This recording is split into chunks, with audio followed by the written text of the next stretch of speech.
ಇದು ಜಿ ಕನ್ನಡ ನ್ಯೂಸ್ನ exclusive story. Pilot ಆಗಬೇಕು ಅಂತ ಅನೇಕ ಯುವ ಜನರ ಕನಸು. ಈ ಕನಸಿಗೆ ತಿಲಾಂಜಲಿ ಇಡ್ತಾ ಇದೆ ಸರ್ಕಾರ. ತಿಲಾಂಜಲಿ ಇಡ್ತಾ ಇದೆ ಯಾವುದರ ಮೂಲಕ? ಇದು ಜಿ ಕನ್ನಡ ನ್ಯೂಸ್ನ ಎಕ್ಸ್ಕ್ಲೂಸಿವ್ ಸ್ಟೋರಿ. ಜಕ್ಕೂರು ವಾಯು ನೆಲೆ ಸ್ಥಳಾಂತರಕ್ಕೆ ತೀವ್ರ ವಿರೋಧವಾಗ್ತಾ ಇದೆ. 217 ಎಕರೆ ಇರುವ ಬೆಂಗಳೂರಿನ ಜಕ್ಕೂರು ವಾಯುನೆಲೆಯನ್ನ ಮೈಸೂರಿಗೆ ಸ್ಥಳಾಂತರ ಮಾಡೋದಕ್ಕೆ ಪ್ಲಾನ್ ಮಾಡಿಕೊಂಡಿದ್ದಾರೆ. ಇದಕ್ಕೆ ವ್ಯಾಪಕವಾದಂತಹ ವಿರೋಧ. ಮೈಸೂರಿಗೆ ಸ್ಥಳಾಂತರ ಯಾವುದೇ ಕಾರಣಕ್ಕೂ ಬೇಡವೇ ಬೇಡ ಅಂತ ಅನೇಕರು, ಅದು ಪರಿಸರವಾದಿಗಳಾಗಿರ್ಬೋದು, ವಿದ್ಯಾರ್ಥಿಗಳಾಗಿರ್ಬೋದು, ಅನೇಕ ಸಂಘಟನೆಯವರಾಗಿರ್ಬೋದು, ಎಲ್ಲರೂ ಕೂಡ ವಿರೋಧವನ್ನು ಮಾಡ್ತಾ ಇರೋದು. ನವೆಂಬರ್ 29ನೇ ತಾರೀಕಿಗೆ ಒಂದೇನೋ ಪತ್ರವನ್ನು ಬರೆದು ಇದಕ್ಕೆ ಅನುಮೋದನೆ ಕೊಡಬೇಕು ಅಂತ, ಮೈಸೂರಿಗೆ ಸ್ಥಳಾಂತರ ಮಾಡೋದಕ್ಕೆ ಅಂತ.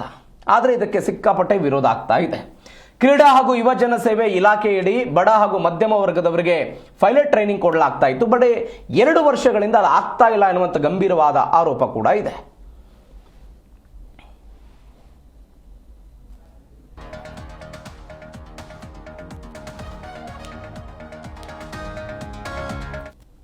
ಇದು ನೋಡಿ, ಇದು ಸರ್ಕಾರ ಸಂಪೂರ್ಣವಾಗಿ ರಿಯಲ್ ಎಸ್ಟೇಟ್ ಕೇಂದ್ರಿತ ಸರ್ಕಾರಗಳು ಇವೆಲ್ಲ ಇತ್ತೀಚಿನ ದಿನಗಳಲ್ಲಿ ಬರುವಂಥದ್ದು. ಕೇವಲ ಇದೊಂದೇ ಅಲ್ಲ, ಹಿಂದೆ ಇದ್ದಂಥ ಬಹುತೇಕ ಸರ್ಕಾರಗಳು ಅದೇ ರೀತಿಯಲ್ಲಿ ಕೆಲಸ ಮಾಡ್ತಿದ್ದಾವೆ.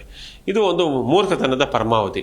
ಅಲ್ಲಿ ಒಂದು ಲೀಗಲ್ ಬ್ಯಾಟಲ್ಗೆ ಅವಕಾಶಗಳಿದ್ದಾವೆ. ಅದನ್ನು ಕೊಟ್ಟಿರುವಂಥ ಜಮೀನು ಮೈಸೂರು ಮಹಾರಾಜರು ಹಿಂದೆ ಕೊಟ್ಟಂಥ ಸಂದರ್ಭದಲ್ಲಿ ಅದನ್ನು ಇದೇ ಸ್ಪೆಸಿಫಿಕ್ ಉದ್ದೇಶಕ್ಕೆ, ಒಂದು ಪೈಲಟ್ ತರಬೇತಿಗೆ ಬಳಸ್ಕೊಳ್ಬೇಕು ಅಂತ ಹೇಳಿರುವಂಥದ್ದು. ಅದನ್ನು ಬಿಟ್ಟು ಬೇರೆ ಏನು ಮಾಡಲಿಕ್ಕೆ ಆಗಲ್ಲ. ಅದು ಕಾನೂನಲ್ಲಿ ಸ್ಪಷ್ಟವಾಗಿದೆ.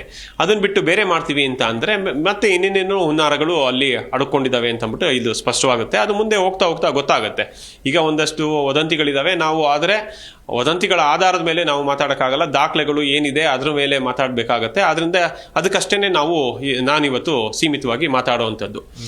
ಇಲ್ಲಿ ಅದನ್ನು ತೆಗೆದು ಮೈಸೂರಿಗೆ ಹಾಕ್ತೀವಿ ಅಂತ ಅಂದರೆ ಅಲ್ಲಿ ಮೈಸೂರಲ್ಲಿ ಏನು ಬರುತ್ತೆ, ಎಷ್ಟು ವರ್ಷ ಆಗುತ್ತೆ ಅದನ್ನ ಶಿಫ್ಟ್ ಮಾಡುವಂಥದ್ದು. ಇಲ್ಲಿ ಶಿಫ್ಟ್ ಮಾಡಬೇಕು ಅಂತ ಅಂದ್ರೆ ಇಲ್ಲಿ ಸಂಪೂರ್ಣವಾಗಿ ಸ್ಥಗಿತ ಮಾಡಬೇಕು. ಅರೆಬರೆನಲ್ಲಿ ಇಲ್ಲಿ ಮಿಷಿನ್ಗಳು, ಇನ್ನೊಂದು ಇನ್ಸ್ಟ್ರಕ್ಟರ್ಗಳು ಅಲ್ಲಿ ಹೋಗಿ ಒಂದೇ ದಿನಕ್ಕೆ ಎಲ್ಲ ಫೆಸಿಲಿಟಿ ಆಗೋಲ್ಲ. ಇಲ್ಲಿರೋದು ಅಲ್ಲೇ ಹೋಗ್ಬೇಕು, ಹೊಸದಾಗೇನು ಅಲ್ಲಿ ತರಿಸಿ ಮಾಡೋವಂಥದ್ದಿಲ್ಲ. ಇಲ್ಲಿರೋದು ಅಲ್ಲಿ ಶಿಫ್ಟ್ ಆಗಬೇಕು ಅಂದ್ರೆ ವರ್ಷಾನುಗಟ್ಟಲೆ ಆಗುತ್ತೆ. ಇನ್ಸ್ಟ್ರೂಮೆಂಟ್ಸ್, ಇನ್ನೊಂದು ಕ್ಯಾಲಿಬ್ರೇಷನ್ ಅಂತ ಅಂದ್ಬಿಟ್ಟು ನಾನಾ ಥರದ ಟೆಕ್ನಿಕಲ್ ವಿಚಾರಗಳು ಬರುತ್ತೆ. ಇದು ನೋಡಿ, ಇದು ಸರ್ಕಾರ ಸಂಪೂರ್ಣವಾಗಿ ರಿಯಲ್ ಎಸ್ಟೇಟ್ ಕೇಂದ್ರಿತ ಸರ್ಕಾರಗಳು ಇವೆಲ್ಲ ಇತ್ತೀಚಿನ ದಿನಗಳಲ್ಲಿ ಬರುವಂಥದ್ದು. ಕೇವಲ ಇದೊಂದೇ ಅಲ್ಲ, ಹಿಂದೆ ಇದ್ದಂಥ ಬಹುತೇಕ ಸರ್ಕಾರಗಳು ಅದೇ ರೀತಿಯಲ್ಲಿ ಕೆಲಸ ಮಾಡ್ತಿದ್ದಾವೆ. ಇದು ಒಂದು ಮೂರ್ಖತನದ ಪರಮಾವಧಿ. ಅಲ್ಲಿ ಯುವ ಸಬಲೀಕರಣ ಮತ್ತು ಕ್ರೀಡಾ ಇಲಾಖೆ ವತಿಯಿಂದ ನಾಗರಿಕ ವಿಮಾನಯಾನದ ಪ್ರಧಾನ ಕಾರ್ಯದರ್ಶಿಗೆ 2025 ನವೆಂಬರ್ 29ನೇ ತಾರೀಕಿಗೆ ಒಂದು ಪತ್ರವನ್ನು ಬರೆಯಲಾಗಿದೆ. ಜಕ್ಕೂರಿನಲ್ಲಿರುವ ವೈಮಾನಿಕ ತರಬೇತಿ ಶಾಲೆಯನ್ನ ಮೈಸೂರಿಗೆ ಸ್ಥಳಾಂತರಿಸೋದಕ್ಕೆ ಅನುಮತಿಯನ್ನು ಕೋರಬೇಕು ಅಂತ. 1948ರಲ್ಲಿ ಶುರುವಾದಂಥದ್ದು ಇದು. ಮೈಸೂರು ಮಹಾರಾಜರು ಒಂದು ಷರತ್ತು ಹಾಕಿ ಈ ಜಾಗವನ್ನು ಕೊಡ್ತಾರೆ. 218 ಎಕರೆ ವೈಮಾನಿಕ ತರಬೇತಿ ಶಾಲೆ ಮಾತ್ರ ಆರಂಭಿಸಬೇಕು ಎನ್ನುವಂತಹ ಷರತ್ತದು. ಆದರೆ ಇಷ್ಟು ದಿನಗಳ ಕಾಲ ಕಾರ್ಯನಿರ್ವಹಿಸಿ ಇದೀಗ ಮೈಸೂರಿಗೆ ಯಾಕೆ ಸ್ಥಳಾಂತರ ಅನ್ನೋದು ಸದ್ಯಕ್ಕಿರುವ ಪ್ರಶ್ನೆ. ಎಲ್ಲದರ ಬಗ್ಗೆ ಹೆಚ್ಚಿನ ಡೀಟೇಲ್ಸ್ ಕೊಡ್ತಾರೆ ನಮ್ಮ ಪ್ರತಿನಿಧಿ ಪ್ರಸನ್ನ ದೇವನೂರ ಫೋನ್ ಸಂಪರ್ಕದಲ್ಲಿದ್ದಾರೆ. ಪ್ರಸನ್ನ, ಮಹಾರಾಜರು ಈ ಜಾಗವನ್ನು ಕೊಡುವಾಗ ವೈಮಾನಿಕ ಶಾಲೆಯನ್ನ ತೆರೆಯುವ ಉದ್ದೇಶಕ್ಕಾಗಿ ಮಾತ್ರ ಈ ಜಾಗ ಅಂತ ಹೇಳಿದ್ರು. ಆದ್ರೆ ಇದೀಗ ಬರ್ತಾ ಇರುವಂತಹ ಆರೋಪಗಳನ್ನ ನೋಡಿದರೆ ರಿಯಲ್ ಎಸ್ಟೇಟ್ ದಂಧೆಗೆ ಈ ಜಾಗವನ್ನು ಕೊಡ್ತಿದ್ದಾರೆ ಅನ್ನುವಂತ ಆರೋಪ ಬರ್ತಾ ಇದೆ. ನಿಜಾನ ಅದು?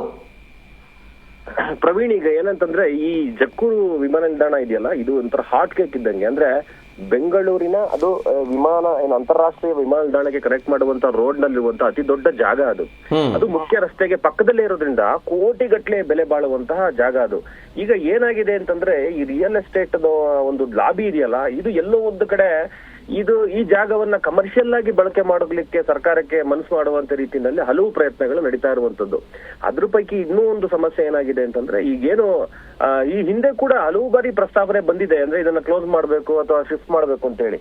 ಈ ಬಾರಿ ಇದು ಬಹಳ ಜೋರಾಗಿ ಚರ್ಚೆ ಆಗ್ತಾ ಇದೆ. ಯಾಕಂತಂದ್ರೆ ಇದನ್ನ ಮೈಸೂರಿಗೆ ಶಿಫ್ಟ್ ಮಾಡ್ಬೇಕು, ಇಲ್ಲಿ ಕ್ಲೋಸ್ ಮಾಡಿ, ಮತ್ತೆ ಇಲ್ಲಿನ ಏನ ಜಾಗಗಳಿದೆಯಲ್ಲ ಆ ಜಾಗಗಳನ್ನ ಸರ್ಕಾರ ಅಲ್ಲಿ ಕಮರ್ಷಿಯಲ್ ಕಾಂಪ್ಲೆಕ್ಸ್ ಗಳನ್ನ ಕಟ್ಟಿ ಅದನ್ನ ಏನಾದ್ರೂ ವಾಣಿಜ್ಯ ರೂಪದಲ್ಲಿ ಬೆಳೆದು ಸರ್ಕಾರಕ್ಕೆ ಆದಾಯದ ರೂಪದಲ್ಲಿ ಕನ್ವರ್ಟ್ ಮಾಡಕ್ಕಾಗುತ್ತಾ ಅನ್ನುವಂತ ವಿಚಾರವನ್ನ ಈಗ ಚರ್ಚೆಯ ಸ್ವರೂಪದಲ್ಲಿ ಈಗ ನಡೀತಾ ಇದೆ, ಚಿಂತನೆ ನಡೀತಾ ಇದೆ ಅನ್ನುವಂತ ಮಾಹಿತಿ ಲಭ್ಯ ಆಗಿದೆ.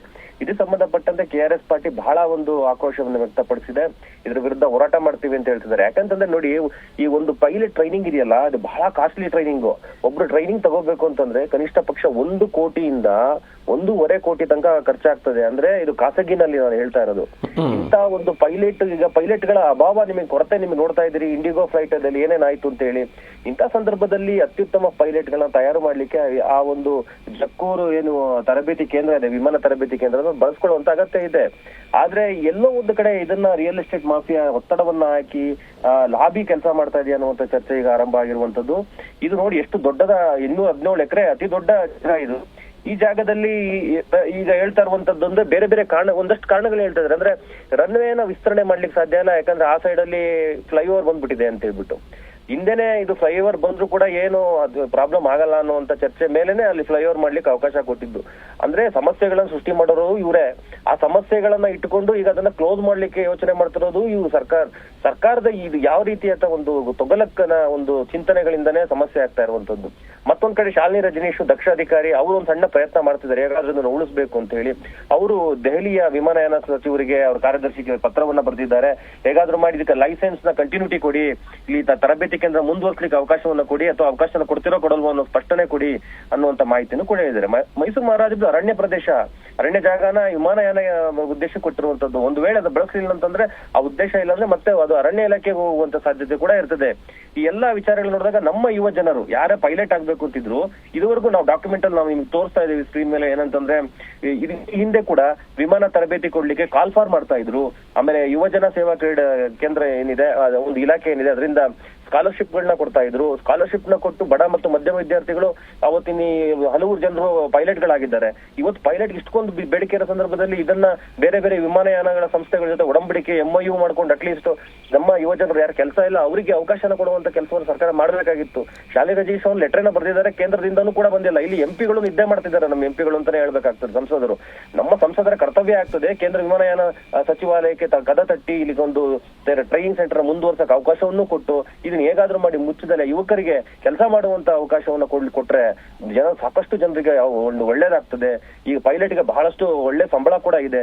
ಆದ್ರೆ ಬಡವರು ಮಧ್ಯಮ ವರ್ಗದವರು ಪೈಲಟ್ ಟ್ರೈನಿಂಗ್ ಪಡಿಲಿಕ್ಕೆ ಸಾಧ್ಯನೇ ಇಲ್ಲ ಪ್ರವೀಣ್, ಅಂತ ಪರಿಸ್ಥಿತಿ ಇದೆ. ಆಯ್ನಲ್ಲಿ ಒಂದೇ ಒಂದು ಅವಕಾಶವನ್ನು ಕೂಡ ಹಲವು ಲಾಬಿಗಳು ಸೇರ್ಕೊಂಡು ಇಲ್ಲಿಂದ ಮೈಸೂರಿಗೆ ಸ್ಥಳಾಂತರ ಮಾಡ್ತೀವಿ ಅಂತ ಹೇಳ್ತಾರೆ. ಬೇಡ, ಸ್ಥಳಾಂತರ ಯಾಕೆ ಮಾಡ್ಬೇಕು? ಮೈಸೂರಲ್ಲಿ ಒಂದು ಶಾಲೆ ಓಪನ್ ಮಾಡಿ, ಬೀದರ್ನಲ್ಲಿ ವಾಯುನೆಲೆ ಇದೆ, ಬೇರೆ ಬೇರೆ ಕಡೆ ನಮ್ಗೆ ವಿಮಾನ ತರಬೇತಿ ಕೇಂದ್ರಗಳನ್ನ ತೆರೆದು ಹೆಚ್ಚು ಜನರಿಗೆ ಅವಕಾಶವನ್ನು ಕೊಡುವ ಅವಕಾಶ ಇದ್ರೂ ಕೂಡ ಸರ್ಕಾರ ಇದನ್ನ ಯಾಕೆ ಈ ತರ ಒಂದು ಯೋಚನೆ ಮಾಡ್ತಾ ಇದೆ ಅನ್ನುವಂಥದ್ದು. ಇದಕ್ಕೆ ಸಂಬಂಧಪಟ್ಟಂತೆ KRS ಪಾರ್ಟಿ ಬಹಳ ದೊಡ್ಡ ಮಟ್ಟದಲ್ಲಿ ನಾವು ಮುಂದಿನ ದಿನಗಳಲ್ಲಿ ಪ್ರತಿಭಟನೆ ಮಾಡ್ತೀವಿ ಅನ್ನೋ ಎಚ್ಚರಿಕೆಯನ್ನು ಕೊಟ್ಟಿದ್ದಾರೆ. Praveen. Okay Prasanna, thank you ನಿಮ್ಮೆಲ್ಲ ಡೀಟೇಲ್ಸ್ಗೆ.